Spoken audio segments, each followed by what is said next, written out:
Oh, hey, my name is Dan. I'm with Ashton Technology Solutions. Today, I'll be showing you some tips on how to identify those pesky phishing emails that we all get. Hey, Jim, you got any tips for us here?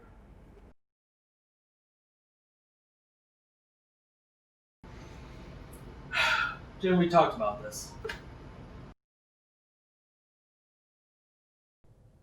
All right, so let's take this email for an example here. This is pretty typical standard phishing attempt here. As you can see right here, they're just asking for some cards, try to be generous and such. But you can see right here, something seems a little off here. If you look at their email, this doesn't look like an email that came from within the organization. And you're like, when did they start using Gmail for work? And that's the red flag right there. If you see an email that doesn't look that familiar to you, that's a pretty good idea of saying, hey, I think this isn't right. And that's when you should contact the person with a phone call. In this example, you can see here that this email came from Office 365. But you can see here something seems off here with the email once again. You can see at the right here that it's missing a 6 there and saying Office 35 rather than Office 365. Most people know the servers as Office 365, and so seeing this off the bat, seeing Office 35, you can tell it seems already very suspicious.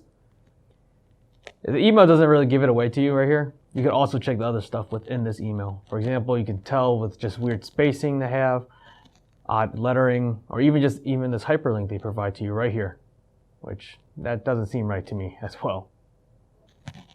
Once you identify all the stuff within the email, it's pretty safe to say that it is an email that you should bring up to your IT provider at this point. Alright, so in the previous two emails you saw, they were pretty obvious where the emails didn't really match up with the sender. In this one here, you can tell though, this one is almost impossible to identify that this is actually a spoof. You can see right here, this email matches up right here with the from. So this is what we call a high quality spoof right here, where it's nearly impossible to tell that this is actually coming from someone that's trying to grab your information.